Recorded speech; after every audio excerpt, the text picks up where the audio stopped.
국회 운영위원회가 전체 회의를 열고 대통령 비서실 등 소관기관 업무 보고를 받고 결산 심사를 진행하고 있습니다. 더불어민주당은 대통령 관저 공사 수주 의혹 등에 대한 집중 공세를 펼칠 것으로 전망됩니다. 국회 취재기자 연결해 보겠습니다. 장보경 기자. 네, 오전 10시부터 시작된 운영위 전체 회의는 21대 후반기 국회 들어 처음입니다. 특히 오후 대통령실 업무 보고를 놓고 긴장감이 고조되고 있는데요. 김대기 비서실장, 김성한 국가안보실장 등이 출석할 예정입니다. 민주당 김영배 의원은 이딴 장관 인사 낙마 등과 관련해 소상히 보고해야 한다며 오후에 공직기강 비서관 출석을 요구했습니다.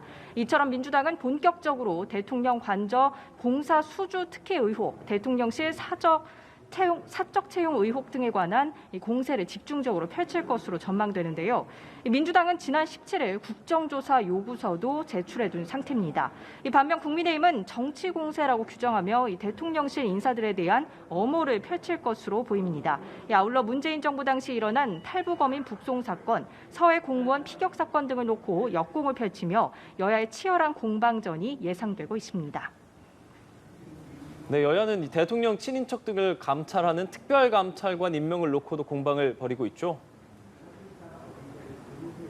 네, 그렇습니다. 윤석열 대통령이 국정 쇄신 방안의 하나로 대통령 친인척 등을 감찰하는 특별감찰관 임명 요구를 수용하기로 한 뒤 후보 추천을 위한 국회 논의가 시작됐지만 여야 간 공방이 여전합니다.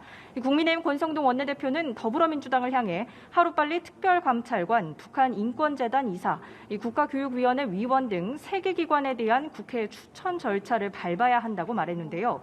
특히 민주당이 북한인권재단 이사 추천 요구에 특별감찰관과 연기할 일이 아니라며 또다시 선을 긋고 있다며 거부하는 이유를 국민 앞에 소상히 밝혀야 한다고 목소리를 높였습니다.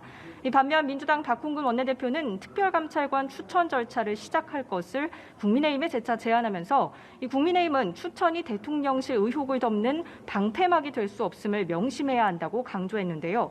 우상호 비대위원장도 아침 BBS 라디오에 나와 특별감찰관 문제와 북한인권재단 이사 임명이 왜 연동돼야 하는지 모르겠다며 갑자기 다른 조건을 갖다 붙이는 건 뜬금없어 보인다고 맞받았습니다. 지금까지 국회에서 전해드렸습니다.